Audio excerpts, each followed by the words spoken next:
tummy time is important, right?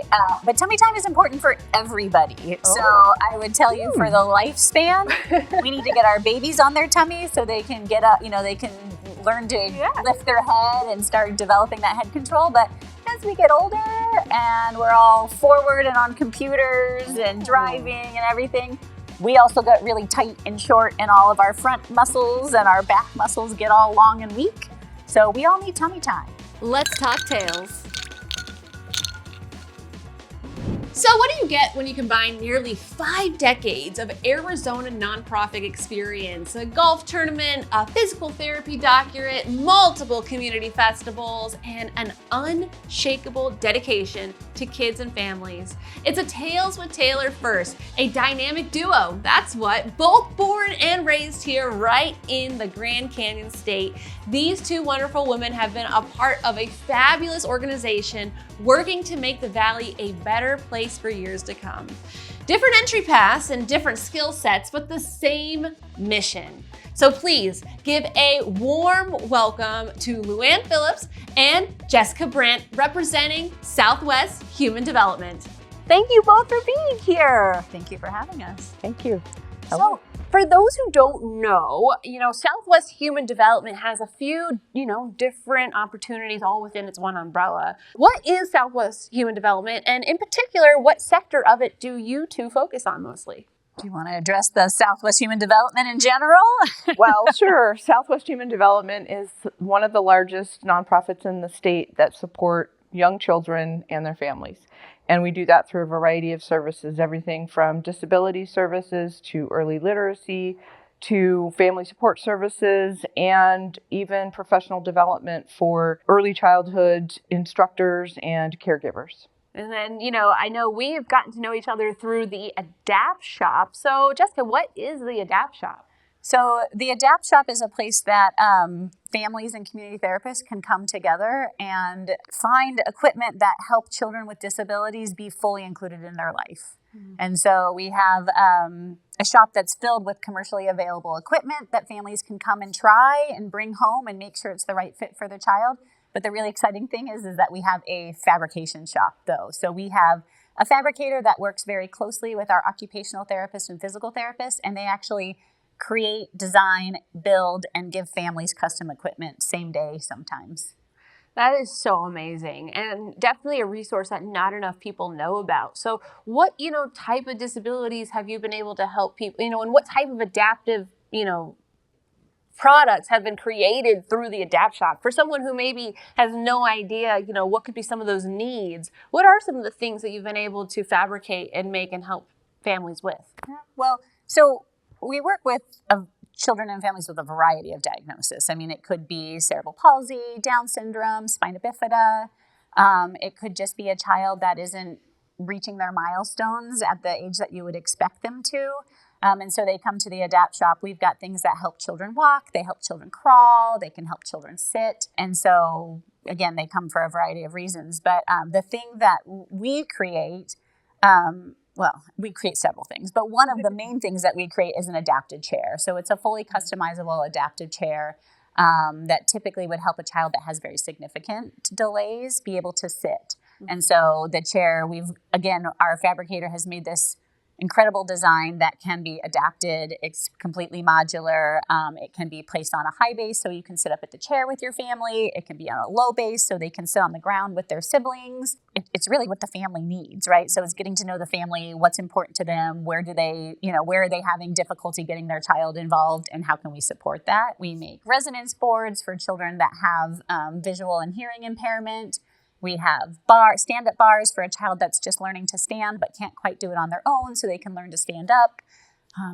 We have so many things. It's so hard. It's really a place where the therapist and families can come together with our fabricator and our therapist and create something. Yeah. So one of my favorite stories is a young family that came in and their daughter was born without thumbs, and she was learning to ride a bicycle. She was about 3, and we were able to custom print, 3D print handlebars and some foot controls for her so that she could ride a bike just as her peers are doing. Love that. So something simple, but something that wasn't commercially available for the family, and we were able to fit that need for them. Yeah, such a custom need too, and that you're able to find the solution that was, really probably life changing for that little Yes. one. That things that we, as able-bodied people take for granted so many times, even just picking our heads up sometimes can just be so difficult for those. And I know every year around August, September, it's really, really exciting because we're able to get, other students involved in helping, a young child. Louann, can you talk to me about some of the fun activities that is going on during the month of August? Sure. So we are entering our 9th year of hosting a Makers of Change Assistive Technology Challenge. This was something that was started as a way to help the fabricator and the therapist at the Adapt Shop come up with some different solutions that maybe they hadn't thought of before.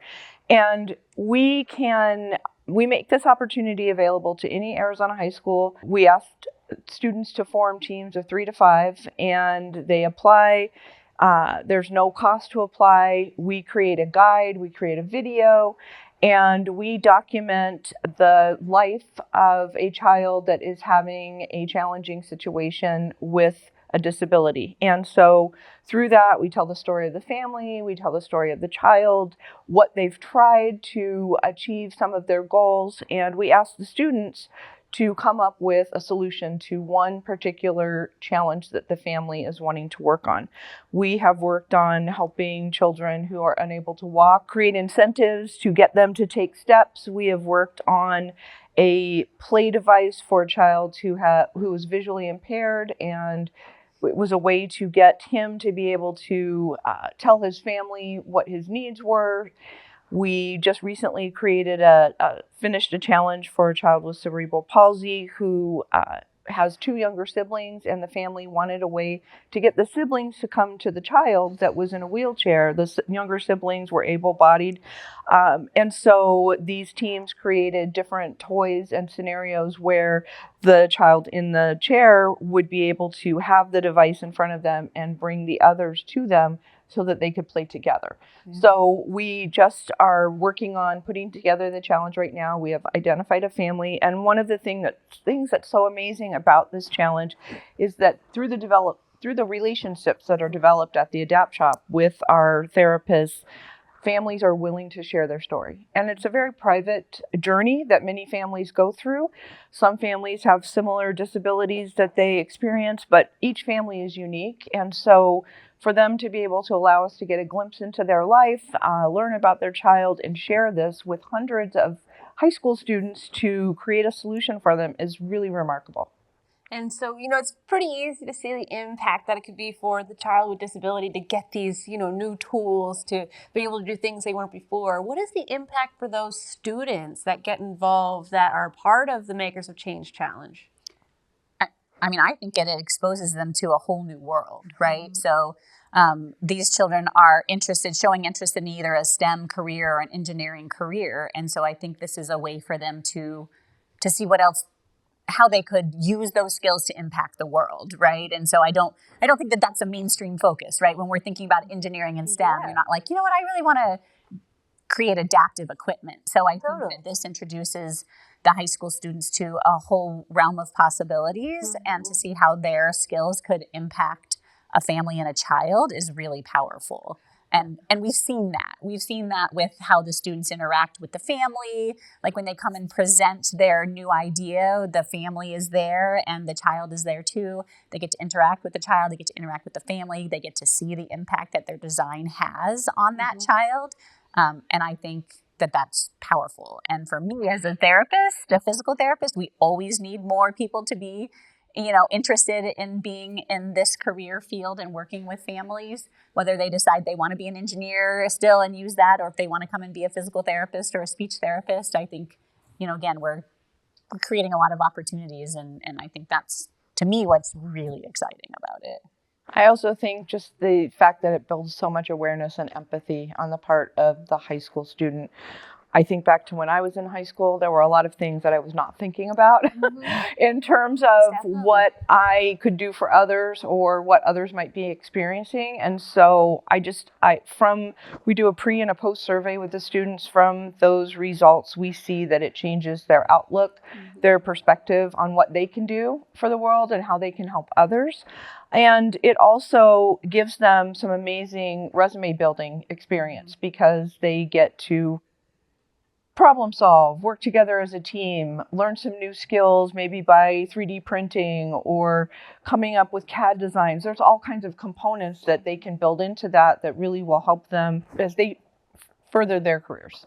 Because you offer guidance and assistance. They have Q&A sessions where they can speak with, the people at the fabrication shop, right? They have a connection. So you're not really just leaving these students out, to dry and figure it out on their own. You're providing that real world education to, help them create this human-centered design. And I do love that, for engineering students, I do think we think of the bigger things. We think of the data centers, we think of the bridges. But there's more when it comes to design that you can do and have a direct impact with someone in your own community. Yeah, I think, and Louann has done a really great job with this challenge and creating those opportunities. We do multiple sessions prior to and during the whole thing. So they get to meet with therapists and learn about from the therapeutic perspective, and they meet with the family. But then we included an interview with an adult who has cerebral palsy. And so he was able to articulate the impact that adaptive equipment had on his life, good and bad, and so I think that was really exciting. And then they also pair with mentors. So, I mean, again, I think that I've only been involved with this for 3 years and Louann's been doing it a long time. And I think each year we learn and she adds something new to it that I think it's overarching, maybe just there's so much involved. Sorry. There's so much out of it. And believe me, I am not a STEM professional. I come from the nonprofit marketing fundraising background, but I'm very passionate about what I do. And so I've tried to learn as much as I can. And we are really fortunate to have a planning committee that guides what we do. So we've got a retired aerospace engineer. We've got a current engineering professor, a retired engineering professor. We've got a data engineer professional. We've got people with lived experience that can speak into what we're doing. And so we take all of that information to create what we do and to offer the education and information along the way to the students and the input of the instructors. We couldn't do this without the instructors encouraging their students to do this and guiding them through the process in the classroom. And how has it been perceived by, educators? Have you been seeing growth and more teams being added? Are you seeing pushback? How is it being perceived amongst, the schools? We've seen tremendous growth. This will be my 6th year working on it. As again, I said, we're going into our 9th year. So the first few years, I think there were under 20 teams that were participated, maybe 3 to 4 schools. This last year, we had 18 schools and 3 after-school programs that participated, so a total of 21 groups and about 350 students. And so that is a huge growth, and we've consistently been seeing that. And more teachers are getting interested. Probably the only thing that they're questioning is how do they integrate that into their curriculum that they already have. And so that's another thing we try to provide. I provide a webinar for educators before they start the challenge so that they can hear what the challenge encompasses, how they might incorporate that into the curriculum. We also have a professor or an instructor from a local high school who has been part of this since it began. He's probably going to be joining our planning committee. He will be able to give us more insight into the planning process that goes along with curriculum and how teachers can better incorporate this without much of a pain point. But overall, the instructors have been very positive. They have said over and over again, this is an amazing opportunity. Most students don't get the chance to meet a real family. It's a hypothetical situation. And so the fact that we are able to allow them, like I said, into the life of this family, and then in the conclusion, for those teams that have the highest scores, they get to meet the family. They get to really see the impact that they've had. Yeah. And, every day we get to choose, what we do with our lives. We get to choose, what careers to have, and whom to work with. Why is it that you like working, for Southwest Human Development and, in particular, the Adapt Shop and, working with these families with disability children? I mean, for me, Southwest Human Development, there's so much opportunity. Sorry, trying to think of the right words to say. So Southwest Human Development, for me, as a physical therapist, as a clinician, as a leader, is a place where you can be creative in coming up with designs and really figuring out kind of the holes and the gaps in the community, the gaps in services for families. You're allowed to just be creative and create programs that you're not able to do at other corporations. So I've worked for several other corporations throughout my career. And this is a place where you can have an idea. You come up with the idea, you find the funding for it, and they're like, let's do it. If this is going to impact the community, impact our families, and allow more children and families to have services, then let's do it. And so that's a really refreshing thing that doesn't happen everywhere. And so I started my career at Southwest Human Development when I first graduated from physical therapy school. And then I left to go, seek other opportunities. And I knew I would always come back because I knew this would be the place that I could help be creative and have the most impact in the community. And to me, that's like unbelievable. That's awesome. And then how about yourself, Louann? Well, I've worked at a lot of different nonprofits. Nonprofits have been my career of choice in terms of business nonprofits, arts nonprofits, and I had never worked with a child-focused nonprofit previously, but I'm a mom. And so first and foremost, I know the struggles of what it's like to be a mom, especially a single mom. And I had always looked for resources when my daughters were younger to help me be a better parent.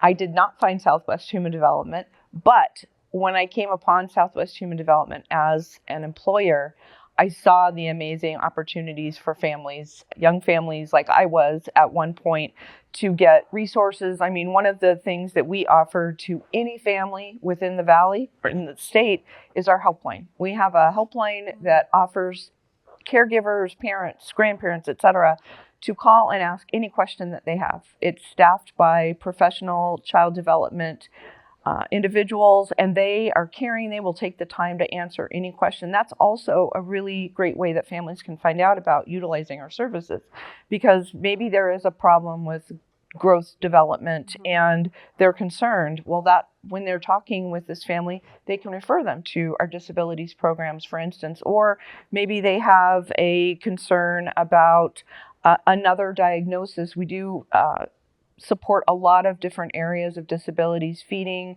etc. And so when I realized the impact that this organization had, it really just, that's where my passion grew. Because again, coming from being a mother of young girls where I needed resources, to seeing the impact that this can have on growing families. Also families, families come in a lot of shapes and sizes. And one of the things that I know is that some families don't have a support system that really guides them in how to raise a child, or to offer them opportunities like access to books, things like that, that are going to further their future right from the start.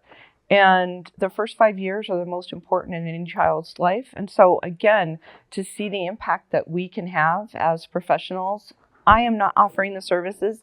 I provide the support of raising funds as the special event manager at the organization. The Makers Challenge is one of those events that I manage, but with those funds that we raise, we are able to do amazing things to support families and help with positive growth of their children through the future. Yeah, in addition to the organizations within the Makers of Change and the Adapt Shop, you do host some fabulous events. The Thrive the Five Play Fest that you have every year, it's on my kids' calendar. They were so disappointed they had to miss it the last year because of just baseball schedules and things. But you really make it fun for the whole family. They're always so excited to get a book and everything, and so. So even for those who maybe are in a position where they don't necessarily need your services, you should still get involved. Absolutely. With, this company, this organization, because there's just a lot of fun things that you do. We do have a lot of volunteer opportunities. Playfest is one where it's an all-day event. We welcome almost 2,000 families to that event annually. It's a place where we can showcase what Southwest Human Development does. So we've got our disabilities team there. We've got our mental health services team there. They're all putting on an activity to show and illustrate for parents how simple some of these things can be. I don't mean to say parenting is simple, but some of the activities that can engage children and help with their growth can be simple. The other thing, going back to Makers, the backbone of that program is volunteers. We have volunteer mentors, and so those are individuals who will spend a minimum of 1 hour on a Zoom call with a team or maybe an entire class that's going through the challenge. And then we have volunteer judges, and those are individuals who, again, it's a virtual opportunity where once we get in the solutions that the students have come up with, we share those out with the judges. We ask that each judge score 5 submissions. We try to make it fair so that the teams get reviewed by 3 judges. We take an average of those scores, but we need about 65 volunteers to make that happen because of the volume of the submissions that we get. So it's another great opportunity for even graduate students in college all the way to retired professionals to be involved with. Okay, so people can volunteer. How else can people help out Southwest Human Development, the Makers of Change Challenge, and everything that you do to help the community? Well, financial support is always welcome. We are a nonprofit. We do provide a lot of services. Again, we have a very large team, and to be able to support all that we're doing, we do a substantial amount of fundraising. Yeah, which Arizona is so great, I feel, with the tax credits and really determining where you want to put your state dollars. And so I highly advise, putting Southwest Human Development on that list of considerations of where to put your money. We would be grateful. And, what are some, misconceptions or things that you feel people just don't know about the organization that they should? Gosh, I don't think that people realize how many things and how many programs that we have. Yeah. 35 programs 40? Currently, 40, yeah. 35 to 40. Well, it's always changing, right? So a lot of our programs are either grant funded or like First Things First funded, Arizona Department of Health Services funded. We have our Head Start program. We have our Early Head Start program. We have our Kinship Care and Adoption. We have our Child Care Resource. There are so many things that we do. I just don't think that people realize that. And so I think getting our name out there and letting people know the number of resources is very important. So we appreciate any opportunity to share all the wonderful work that we do. I've been working and partnering with you all at Makers Change. I had no idea you had 35, 40 different programs. Yeah. So even being somewhat involved, I'm still, I need to learn more too. Well, and so I think that the most common misconception is the fact that people don't know what we do. And I think maybe our name sometimes gets confused with other organizations, but really we are here for families of children birth to 5 years of age and trying to offer all that we can for those families. And we do, again, most of our work is with the children and caregivers, but we also do a lot to support community. And so even from the disability standpoint, one of the things that we really try to do is make sure that there is appropriate education so that there are providers out there in the community that can do this work. They don't have to do it for us, right? So we want to have a systemic impact on the entire community. So we want to bring feeding courses so that our speech therapists and occupational therapists know how to support feeding for fragile infants as they come out of the NICU. We do educational classes at our ADAPT shop on different positioning equipment and how to do different handling techniques and all of those things. Again, not to build the clientele for Southwest Human Development, but to make sure that we are building the capacity of the community therapists so that they can, within their own agencies, do this work. So when I said that's what's so amazing about Southwest Human Development, it's not just about our agency. It's about building the capacity of the entire community. Because we know there are so many children and caregivers and families that need this support. We just need more people to do it. And so if there are physical therapists out there that are looking for that next step, like, do you have internship programs, or is there a way to get connected, with the ADAPT shop as, a graduating physical therapist? I mean, there's always opportunity, right? We're always looking for, we take students within our clinic. And so there's always those opportunities. We take occupational therapy capstone students. We have on the Adapt Shop website, there's links to our community classes. We had 35 therapists from the community come in and learn about adaptive equipment, how to assess for it, how to order it, how to adjust it. And so we do put those things on our website as often as we can. I mean, some other things, we do have a mental health services program, very robust, led by some amazing professionals. And so we run the Harris Institute for Infant Health. And so that there's a 1 and 2 year program that professionals already in the field or those that are in school can come and participate. There's a 1 and a 2 year program.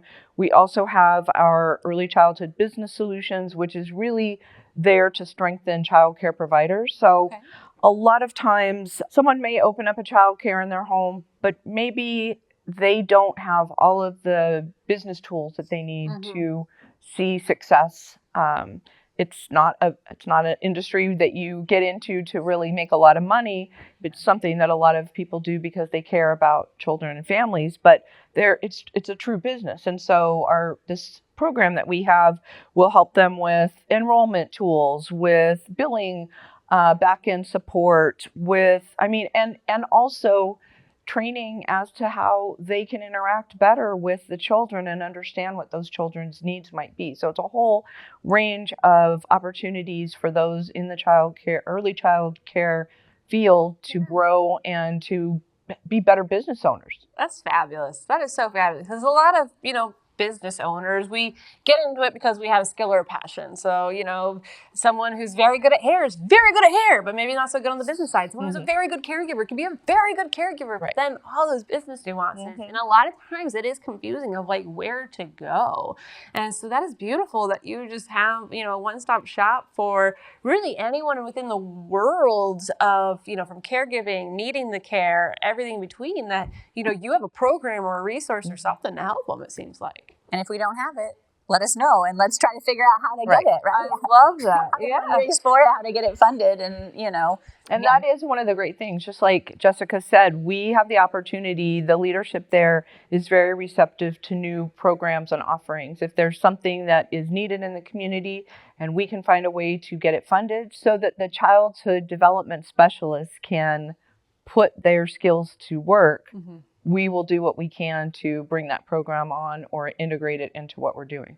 That's so fabulous. It does feel and looks like a very large organization. And you're talking about these statewide programs, but it feels like at the same time almost like a small organization because you're able to just implement these ideas. There's not a lot of red tape and wasting of time, it feels like. It seems like if you have the solution and the resources, they're like, okay, check, go do it. Dynamic and responsive, I guess I would say, Okay. But we have to be careful, we can't do everything. Of course not, yeah. I'm going to get called into the office now. We're promising we can do everything. But, I think, again, that is what truly, I think, makes it unique, is that there are people that are willing to listen and take those risks if we can identify it and justify it and find the funds to do it. So it's pretty incredible. That is excellent. So tell me, from both of you, is there a tale that you've either read or watched that just really inspired you, or that you just always have to, re-listen to or rewatch whenever you just want to feel good? Anything that was inspiring or... So there's a movie that my daughters and I watched a few years ago that really inspired me. It's called Daughters of Destiny. It's a documentary about a school in India that its primary purpose is to take children out of some of the most impoverished areas of India, bring them to the school, love them, nurture them, give them the education that they need to go out and break the barriers that are there in that country for women primarily.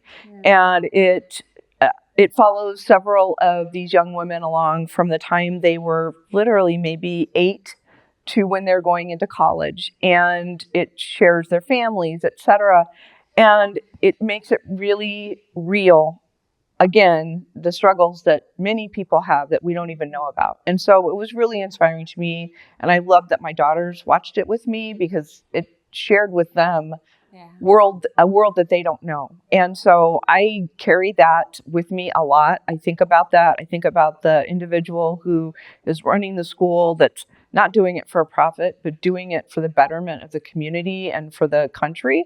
And so again, I really idolize people who are selfless in that way, that recognize the barriers that people have and the support and the drive and the just nonstop goal to help those people. I mean, it's not easy. And so that's one of those shows that I watched, and it just really has stuck with me. I guess the tale, it was an individual's story. Okay. Right? So the thing that inspired me to be a physical therapist was really was at a high school athletic banquet. We had this Olympic athlete that came to talk to us about her journey. She was, slated to be in the Olympics, and she had a horrible accident and had to go get surgery and go through rehab. And she talked about with physical therapy how she was able to rehab her knee and was able to compete at the next Olympics. And I just thought, what an incredible career to be involved with that, with somebody, that had all this hope and lost it, and then were able to get back to that point. And then in undergrad, one of our instructors' wife worked with children with disabilities. Okay. And so she came in and talked about her journey and working with children with disabilities. And I was like, that's what it is right there. I want to be involved in that, be involved in a child's life and a caregiver's life, and getting to have an impact and help them to meet their full potential. And so since then, I don't know, there's one thing, I have a million stories of a million families that I've had the honor of working with and being part of their journey. And I just think it's an incredible, incredible thing. So I don't know. That's my tale. That's great. No, that's lovely. And, I'm sure there are 1.5 million stories and tales that you could share of families you've impacted, of kids that you've been able to just give that spark, in their eyes or in their smile, of being able to do something that maybe they weren't able to before, or having the siblings be able to gather around them to do an activity. And I just can imagine, I know, like, we've had the opportunity to partner with you all on some of these stories, and after some of those productions, like, you just feel so full, and you're just like, wow. And it's also great to get those perspectives, and it just makes you feel, appreciative for what you have, and you just gotta, but also think about others in your community and what they're going through and how can you maybe help them. Yep. And so, I think everything you all are doing is just absolutely fabulous. I love partnering with you all. I love being able to just, also hear those stories and help make an impact. And so, we've mentioned that you definitely can volunteer. We need some volunteers. Yes. We want that money because we have things costs. But, we're going to make sure we have some backlinks on the show notes for you to get back to you. But how should people, digitally get connected with you to always learn about the different programs and events that you're having, and how to best, support you? Probably our website, you've got it right there, is the best place to look. We usually try to feature something that's relevant or timely on our homepage. They can also contact either of us. We are very well versed in a lot of the activities that are going on, especially I would love to have people reach out to me about becoming a Makers Volunteer. The key time frames are August and September.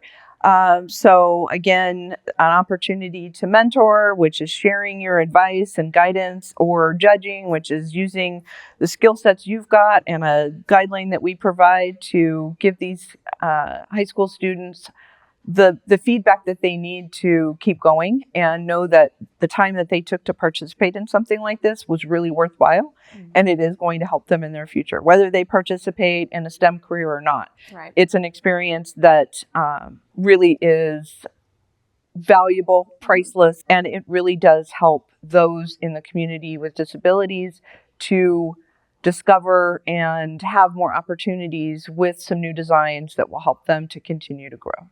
Definitely.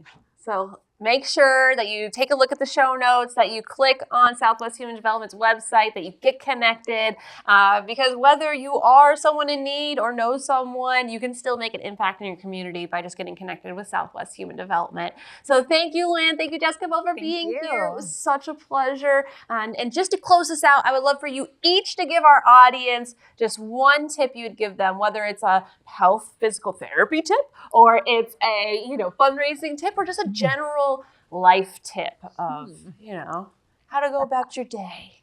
Well, so I always get made fun of this for this. So this is a very typical pediatric physical therapy piece of information, but tummy time is important, right?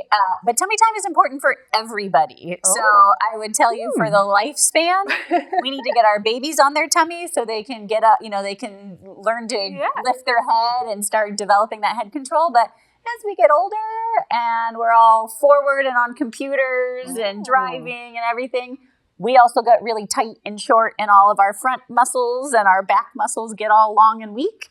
So we all need tummy time. We all need to get down on your tummy and prop up on those elbows and read a book and stretch out your hip flexors. And so I don't know why I just went to a standard physical therapy piece of advice. I love that because I don't do enough tummy time. So I'm going to use that. Thank you. But adults need tummy time. All right.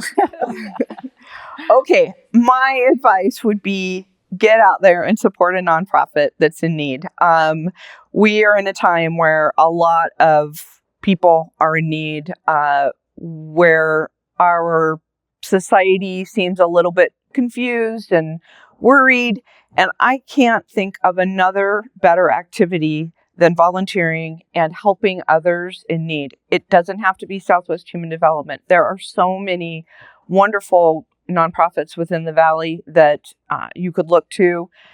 Southwest Human Development has a number of opportunities, but I just think that getting outside of yourself and being able to help others, whether it's an hour, whether it's 2 hours, there's no better feeling because you are doing something that is helping the bigger society. You're helping people who aren't feeling good to feel good.